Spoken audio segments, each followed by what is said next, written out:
Ardacon is one of the most famous Middle-earth strategy battle game tournaments in the world. Every single year, over 100 players travel from all corners of the world to compete. It's 5 days of competitive Middle-earth gaming, and in today's video, we're going to be looking at the top winning lists from 3 of the events that were at Ardacon, and then at the end, we're going to be discussing, is the game balanced? Looking at the results of such a big tournament, is it just one list dominating everything, or is there a good variety of mixed lists? This video is also going to be featuring one of the winners of one of these events at Ardacon, and we're going to be getting his insights on what led him to victory. Before we get into these lists, there are a ton of events at Ardacon. The whole thing is 5 days long.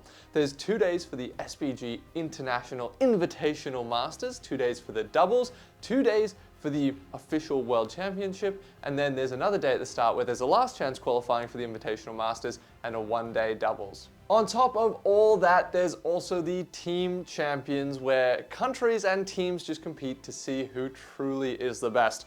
As an Australian, we're going to find out if our team won this year. This is Conquest Creations. My name's Jacob Lucas, and let's get straight into it. So to start off with, we're going to be looking at the best doubles lists in the world. Third place in the doubles goes to Shaka and Arag, and they were playing the Return of the King. It was 700 points for the doubles, so 350 points per player. We have Aragon on one side with some Warriors of the Dead, and the King of the Dead on the other side, again with Warriors of the Dead. All of the warriors have shields, some of them have spears, and there's one banner as well as a Rider of the Dead. Now this list is really solid. Firstly, you've got Aragon, and he's obviously always good. In this list, he gets Anduril for free, so he's going around wounding everything on 4-ups.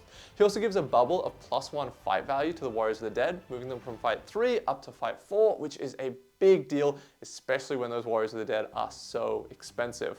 I think the key thing that leads this list to victory is that all of the Warriors of the Dead and the King of the Dead have an 8-inch move and a special rule that means they automatically roll a 6 on jump, leap, and climb tests, as well as ignoring some other difficult terrain. They've got Blades of the Dead, so they're striking against their opponent's courage, which means that they're going to be wounding a lot of things on 4s. I'm not at all surprised to see it doing really, really well. Its downside is, of course, its pretty low model count. Aragon's expensive, the King of the Dead's expensive, and these troops are super expensive. Second place goes to Men of the West. It was piloted by Fingal and Oscar, and they have a really cool list. One half of it is Guahia with 2 Great Eagles. That's 350 points, makes a lot of sense. Now in Men of the West, you can only take Guahia if all of your heroes are on foot, so the other side has Aragon, the King Elisar, and he's just on foot, leading a warband of warriors. Now this list makes a lot of sense to me. I can definitely imagine this winning big doubles events. In doubles, a lot of the scenarios end up splitting up your army, so having a lot of mobility is really, really powerful. And of course, that's what the Eagles have. And speaking of Eagles, Eagles are just very solid. When people talk about them being maybe a little bit too good, that's specifically in the Eagles army list, which they're not in here, so I think they're very well balanced. They're just good, and especially in doubles. On top of that, Aragon is just a beast. He was in the last list as well. Obviously, as King Elisar, he's a little bit of a different profile. He's a lot more points, and is that 6-inch banner. He's still wounding everything on 4s and getting that free point of might per turn, so you've got a lot of control in this army as well. I think the job of those Warriors of Minas Tirith is literally just to stay alive while they sit on some objectives.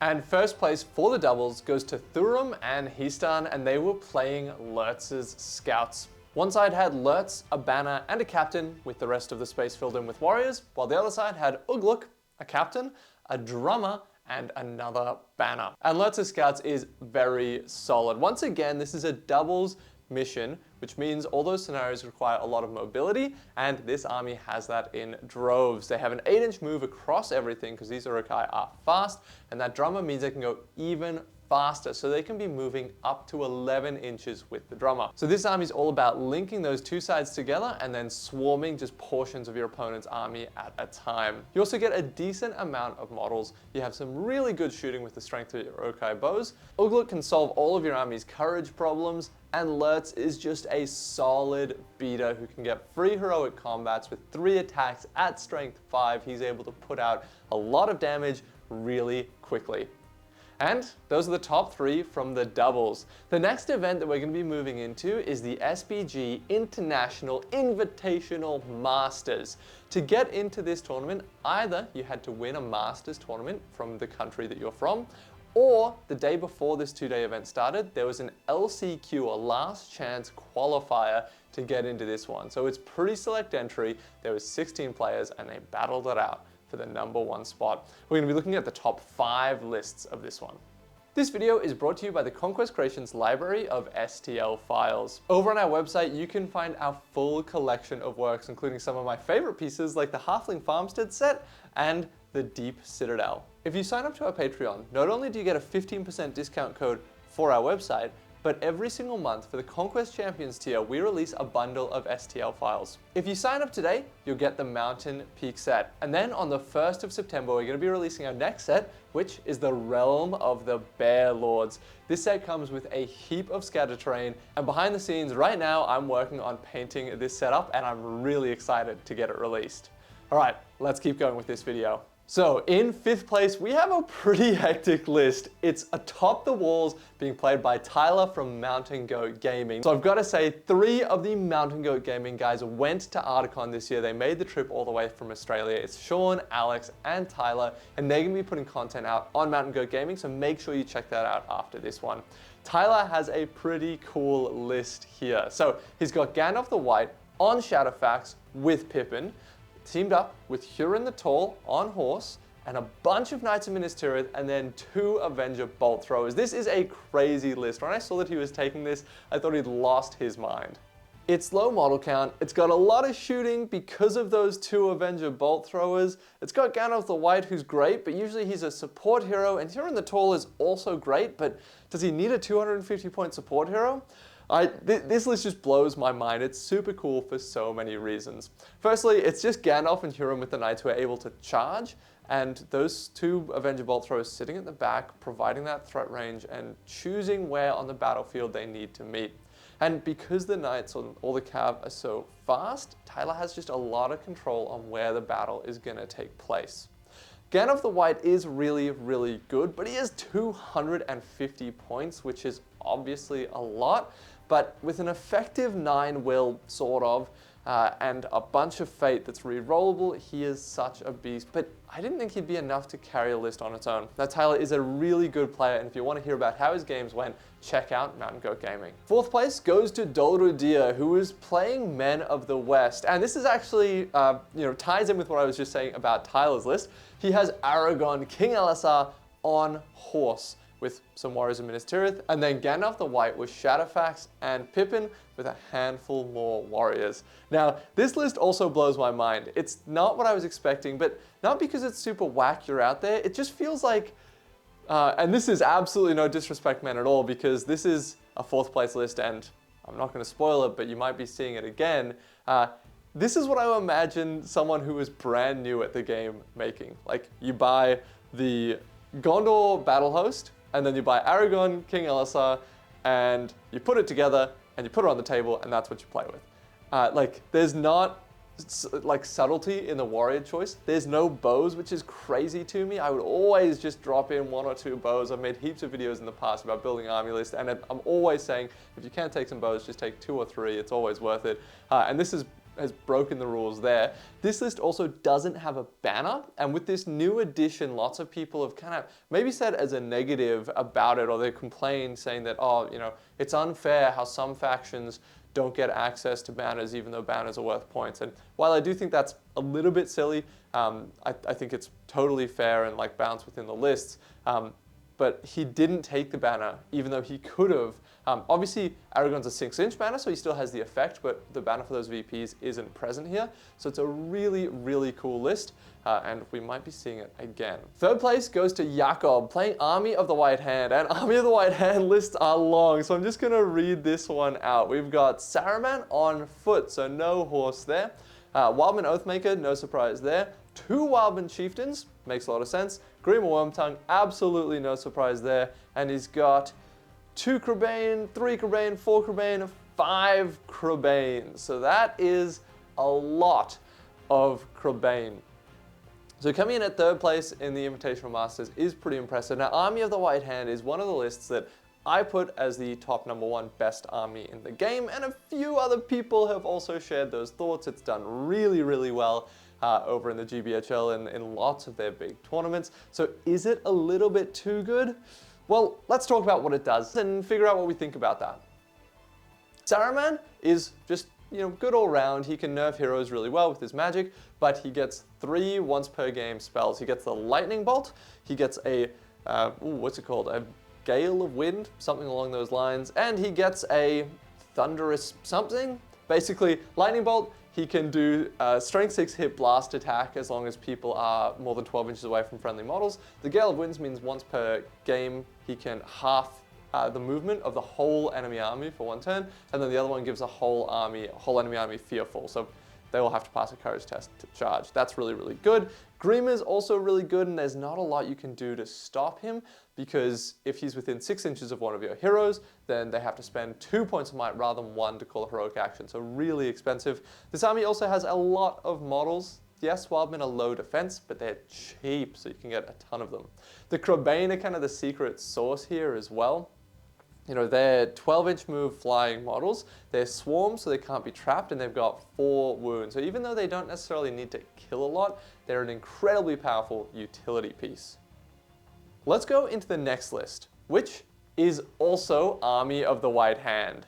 This time it's played by Decalogus, and it's a relatively similar list, but a little bit different. It's got 1 less Wildman Chieftain, but it's got 6 Crabane and some Warg Riders as well. So similar flavor of the same list. And everything I said about the last list also applies here. We've seen it in 3rd place, we've seen it in 2nd place, and I'm sorry, Decalogus, I'm not going to dive into your list too much because I'm going to have a chat with Alex, the winner of the Ardacon Invitational tournament. You've seen him a ton of times here on the channel in battle reports. He won this tournament, and he was also using Army of the White Hand.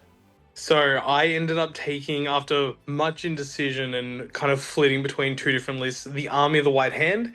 So at 46 models, we had Saruman with no horse, 4 Uruk-hai Scouts with shield, 3 with Uruk-hai bow, 2 Wildmen of Dunland, a Orc Warrior with banner, 4 Orc Warriors with spear, 2 Crabane, a 2-hander, and an Uruk-hai Scout with no war gear. Then the Wildman Oathmaker, 2 Dunland Spears, 1 2-hander, a Flaming Brand, a Warg Rider with shield, 2 Crabane, 3 Wildmen with bow, an Uruk-hai with bow, and an Uruk-hai with shield. Finally, a Wildman Chieftain leading the 3rd Warband, a Wildman with 2-hander, another Warg Rider with shield, 2 Wildmen with spear, 1 with a Flaming Brand, 2 more Crabane, 2 Wildmen with bow, 3 Uruk-hai with bow, and Grima slotted in at the end. Why was this list able to win one of the most competitive tournaments in the world? It just has tools to do everything. It has magic shutdown to get rid of those dragon lists, those the Balrog lists, anything that relies on a single big hero it can deal with well. It manages the opponent's might very well. I don't have a heap of might in the list, it's only 8. But obviously Grima making your opponent spend double for heroic actions is fantastic. The 3 magical abilities given by the list for Saruman, the Lightning Bolt just makes your opponent either form up together and take a big hit with the strength 6s, or have to spread out, which the Crabane love to jump on. The Gale can just auto win you some scenarios. Seize the Prizes particularly is just horrific for your opponent to have to deal with.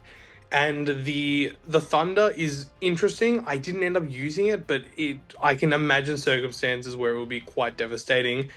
The Crabane are amazing. Being fearless on all the Dunland models, including the Chieftain from the Oathmaker, is great. +1 courage as long as you can see Saruman. And the line of sight from the Crabane means that you cannot hide your heroes. And did come into effect across the tournament for me. So with this army in the top 3 places in the Masters list, we know there's a balance change coming every 6 months, so the next one's in February, because this obviously is after the one that's just happened in August. Do you think that Army of the White Hand is too good and going to get nerfed, or do you think that it's in a fine place and it's just very popular? I do not think that it is too good. I know that it did obviously just get the top 3, and I completely understand that. It has counters. It very much does. Like I said, anything with just enough fight for and just solid troops. If it's someone, I had a decent number of Dunland troops, just some solid fight for strength 3 usurpers are very, very scary for Army of the White Hand. So running into those is quite dangerous. Obviously, there's some things that can be very strong. Grima is exceptionally annoying now that he can move with your opponent's army and move through them. So something like having to do an intelligence check maybe to allow him to move through those models each turn would be interesting. The lightning bolt is good, but I don't think it's as good as people think. It is avoidable, and once you get into there are some scenarios where it is just unachievable. Do I think something will happen? Possibly, and quite probably off the back of it placing so high, but I don't think it will be as drastic as people think it will be. Nice. Well, thanks so much for coming on, Alex. Shout out Goats here. Come on. Jump over to Mountain Goat Gaming on YouTube and you can see some of our coverage of the event coming out soon and other things regarding competitive play in MESBG. Great. All right. Thanks for coming on, Alex, and congratulations for the win. Thank you. But that was only the Invitational. Let's get into the proper World Champion tournament. And are we going to see a ton more Army of the White Hand? Is it going to be the top 3 places again? Let's find out. This tournament had 115 players in it, and we're going to go through the top 10 lists. Let's start off with J22, who's playing the Halls of Thranduil. In his army, he's got Thranduil, Tariel, and Legolas, all 3 of the named characters, and boy, these guys are good. The rest of the army is a variety of warriors. He's got a knight in there, 2 sentinels, and a handful of palace guard. On a lot of these Mirkwood warriors, he's opted to go for glaives, which makes a lot of sense. With a glaive, you effectively have a choice between having 2 attacks in the dual roll or 2 attacks to strike to wound, which makes him a really interesting unit to play with and means they're pretty powerful. Now this army has a lot going for it. Between Tariel, Legolas, and some Elven archers, it is really, really good at shooting. Legolas is, up there with some of the best heroes in the game. He's such a useful tactical piece. Tariel is also really good. She gets 2 shots with her bows and she can get extra attacks if she charges with multiple opponents, and she has a lot of attacks to begin with. And then we've got Thranduil, who's just a beast. He's really good at fighting, but his main thing is that he's a banner and he can give a +1 to wound bubble to the nearby warriors. He also means that Mirkwood cavalry can go to fight 6, same with the palace guards. So you've got a really high fight army here. This army is a bit of a death ball because everything around Thranduil is so much stronger than everything that isn't, but with the shooting and the tactical stuff that you can do from Legolas, I can definitely understand why this did well. 9th place goes to David Reed, who's playing the Kingdom of Khazad-dûm. Now this is a relatively new faction. It just came out with the Armies of Middle-earth, and so far, people seem to be liking it. He's gone with Durin, a Dwarf King, and a Dwarf Captain. He's got a bunch of Hearthguard, he's got a decent amount of Dwarven Rangers with bows, some Iron Guard, and then plenty of Dwarf Warriors. The way that he's written this list is really interesting. He has the Dwarf Captain alone. It's just a 1-drop. He doesn't have any models in his warband. And then all the warriors with the Dwarf King and with Durin. Now, when I see that, I presume what he's thinking is that he's always going to deploy that Dwarf Captain first, so that he's able to see where the rest of his opponent's army is going to end up before having to commit too much of his army into one given spot. Especially because the Dwarves of Khazad-dûm are slow, with only movement 5 and no cavalry. Positioning in the deployment is really, really important. Now Khazad-dûm is solid for a few reasons. They got good defense, decent fight across the board, as well as plenty of strength 4. If their opponent is rolling more dice than them in a combat, they get to re-roll a dice kind of as if they had a banner effect. So they're pretty consistent at winning fights. Even though they don't have spears, this helps them just win more often than usual.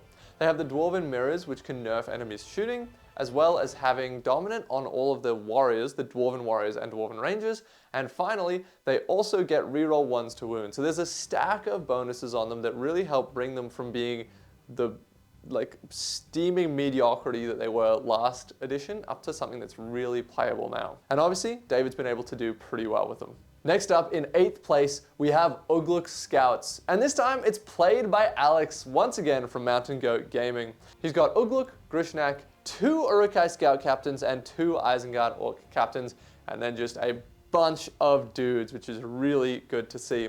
Now, I actually played a practice game with Alex using this list, so I'd like to think that I helped contribute to putting him here in the top 10. I did list tailor in that game, and I did win, so yeah, list tailoring helps. But if you're trying to help people prepare for tournaments, it makes sense to throw some bad matchups against them. Now, Ugluk Scouts is really good. You have a ton of models, which is, of course, really important when you want to go capture objectives. Ugluk's a beast. He kind of solves all of your army's courage problems by being able to decapitate people to force courage tests to pass, and he can give a massive +1 to wound bubble when he decapitates an orc. On top of that, you also have animosity, which means that if an Uruk-hai and an orc are fighting together, they can get an additional +1 to wound. So +1, +1, you can have some two-handers in there and go up to +3, which is really, really handy. It's also nice and fast with a lot of heroic march and the movement 8 Uruk-hai, and it has plenty of shooting. Because the orcs are relatively cheap, you boost your numbers up and you put all of those bows into the Uruk-hai scouts. It's a solid list. In 6th place, we have Tex, which is again Tyler from Mountain Goat Gaming. This time he's playing the Battle of 5 Armies. He's going with Legolas, a Lake Town Guard Captain, Keely, and Guahia. So he's really making use of the variety that you can find in the Battle of 5 Armies army list. Now, Legolas is great. We were talking about him earlier. The Lake Town Militia are just cheap bodies to put on the table. Now, Keely's a really interesting choice. He's 70 points, and some of the other champions of Erebor, particularly Nori, is just so much better than him for just 5 points more. But because this was a teams tournament, you can only have one of each hero per team. And someone else on the team wanted to use Nori, so he ended up with Keely. But I still think it's not a terrible choice. You get an extra point of might this way, which can give you more control over the battlefield. And Guahia is, of course, very solid. He's just a 12-inch flying model that can go and hit really hard in places that your opponent isn't expecting. 6th place goes to Ali King, and that is another Kingdom of Khazad-dûm army. Now, this army is actually quite different to the previous one. It's Durin and 2 dwarf captains, so a captain instead of a king. The other army had 11 Khazad-guard. This army has none, so very different design choice. He's maxed out his dwarven rangers with bows. These guys are strength 3 bows with a 3+ to shoot. So they're basically as good as shooting as elves, but they're dwarves, so you're getting more numbers in there. He's then got plenty of Iron Guard, which are dwarves that go in with throwing weapons and 2 attacks, as well as a bunch of dwarven warriors just to hold the line. Durin is really solid with defense 9, fight 7, 3 attacks, but he gets a built-in reroll for the Axe of Durin. If the opponent's rolling more dice than him, he gets a reroll for the army bonus. And if he has a banner, that's another reroll. So he can just always roll a ton of dice, making him really consistent at winning fights. 5th place goes to another Mountain Goat Gaming lad. It goes to Sean Rosado, the absolute legend, who's bringing the army of Erebor. So he's going with a Dwarf King, Gimli, and Gloin with just a bunch of warriors, a banner, and some goat riders. This is another list that came out with the armies of Middle-earth, and it's really solid. That Dwarf King provides march into the army, which is pretty handy when you're such a slow force, and then Gimli and Gloin get synergy in this. The army bonus is that if they're within 3 inches of each other, they get to reroll failed wounds. That's a big deal when you're Gloin, who has 3 attacks base with a 2-hander. He always must 2-hand, so if he gets a 6, it stays a 6. Otherwise, it makes him a little bit less consistent at winning the fights. But if he's outnumbered, he gets 4 attacks. So 4 attacks, +1 to wound, re-rolling failed wounds. Insane. He's able to put out so much damage. Now, 4th place goes to Shaka. We saw him once before in the doubles, and he's taking Ugluk Scouts here in the main event. It's a pretty different army list to Alex's, and I'm sorry, Shaka, but I hate it so much. He's gone with just 1 warband of orcs, so Alex had a lot more heroes than him. Shaka only has 4 heroes, whereas Alex had 6. So higher model count. And he's gone with just 1 warband of orcs, and he's given all 12 of the orcs in that warband spears. So he's kind of playing like, Uruk-hai in the front with shields, orcs in the back with spears, which kind of makes sense, but then you're missing out on animosity, and it also means that all those orcs are D4, so they're easier to kill. It's not how I would build this list at all, but I think that's what's really cool about seeing these winning events, is that I see an army list and I'm like, oh, that doesn't look very good at all. And then you see it coming 4th place in a 115 player tournament. So congrats to Shaka. Not how I would have built it, but maybe I'm wrong about how I would build my Ugluk Scouts. And that takes us to the podium, the top 3. Number 3 goes to Richard, and it's another army of the White Hand. Now, we saw it feature very heavily in the Invitational Masters, but this is the only one that we're going to see in the top 10 here. So maybe it's not so bad after all. Maybe it was just a popular pick. The Invitational Masters only had 16 players, and if a lot of people are taking it, it can naturally just end up on the top, whereas only being 1 out of the top 10, that doesn't sound so bad at all. This army is a bit different to the other ones because you're only going for 2 Crebain, but the 4 heroes, so plenty of might and all the utility that Saruman has. We've talked about this one a few times before, so I won't dive into it too much, but congrats to Richard. If you guys want to watch this grand final game, or in fact any of the other games from Ardacon, there's an amazing live stream from Golem's Gamers. There's a link in the description, so make sure you check that out. Elliot's coverage is really, really good.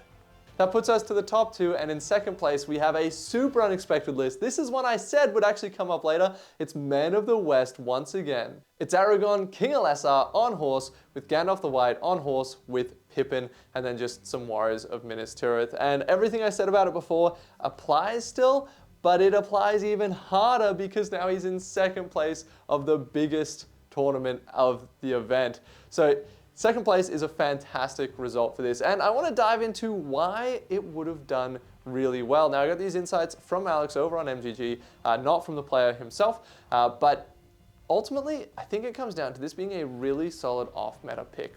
This defeats Army of the White hand comprehensively. Gandalf the White can use Sorceress Blast to kill Grima, so that's that problem solved. He can also cast Fortify Spirit onto Aragon, so if Saruman's trying to shut him down, Aragon has more defense.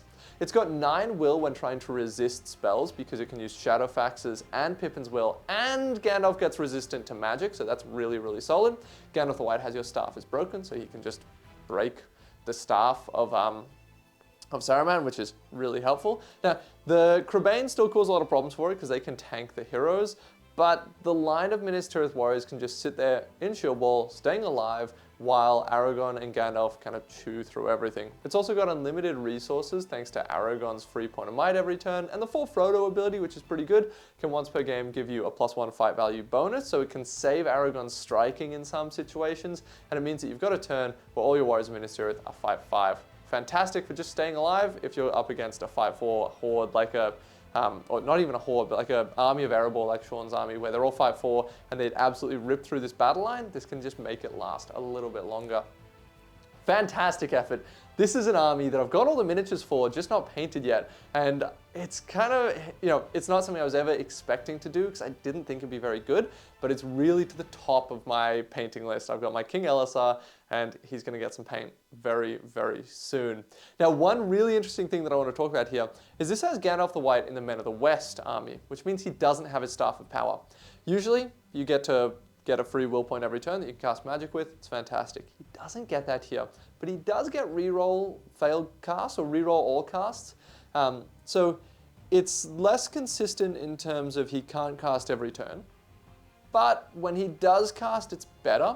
I kind of just thought that this ruled out ever really taking Gandalf the White in this list because it's just, you're paying so many points for him and he's not really better. Like in my opinion, I think it's worse. But to see that it still obviously works really well, it's fantastic. Let's get into the number 1 pick. And here, I'm going to quickly pause and say the way that this tournament worked was it was 6 games, and then at the end of the 6 games, player 1 and 2 played off in the final. At the end of the first 6 games, this Men of the West list was in first place, but then he had to go up against his fellow countrymen in the grand final. And that is Goodbeer, and he was playing the Usurpers of Edoras. A really, really interesting list. This one obviously is featuring the new miniatures that came with the War of the Rohirrim, and to see it in top spot really surprised me. There's quite a few new players that have gotten into this army because it's in the starter kit, and relatively often I see them posting on Facebook and Reddit and Discord groups being like, oh, this army's not very good, like how do I win with it? What do I need to do to make it, able to win? And I think Goodbeer just proved them all wrong. Obviously, they're beginner players, so no criticism to them. But Goodbeer proved that this is a top-class army.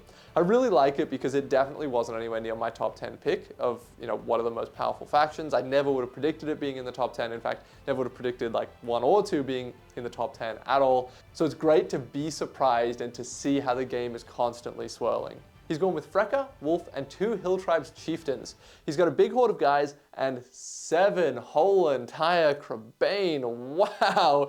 So maybe Crebain are the linking thing between Army of the White Hand and this one on top spot.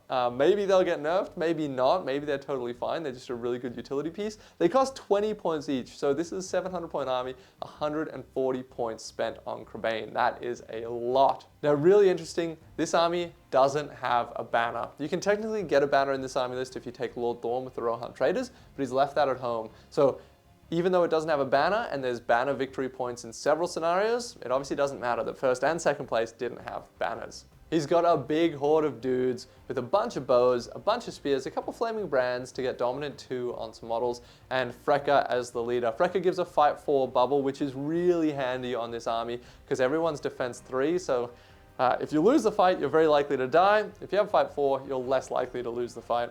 He's got Wolf, who's a great hero hunting character, but definitely a glass cannon. It would have taken a lot of skill to win with this one, and congratulations to Good Beer. All right, that's all of our armies covered. Let's have a look at the scoreboard for the teams. Coming in third place, we had the Golems Gamers boys. Congratulations. Second place goes to Team Australia. It's good to be in second. I wanted us to be in first. And first went to French Belgique, which I think is France and Belgium, or at least that's what a translator told me. So congratulations to that team. You came in first, proving that your country was the best at the Ardacon World Championship team event. Congratulations. All right, before we sign off this video, I want to quickly talk about, is the game in a good spot? Is the meta healthy? Are there a good variety of list winnings? And I think that the results from this are yes, mostly. Seeing 3 Army of the White Hands at the top of the list is a little bit sad, so I'm expecting that that one's going to get a little bit of a nerf, and Alex and I discussed that. But overall, I think we saw a great variety of other lists, which is just fantastic to see. There's a few lists that people always are saying like, oh, it's too good, mainly the Eagles, and they didn't really feature at all here. I'm having a ton of fun playing this game. I can't wait to get to more tournaments. I'm super inspired by some of these lists to try things that are a bit different and are a bit unexpected. I hope that I can be over there for the event in 2026. And this has been Conquest Creations. Thank you for watching. And until next time, have a good one.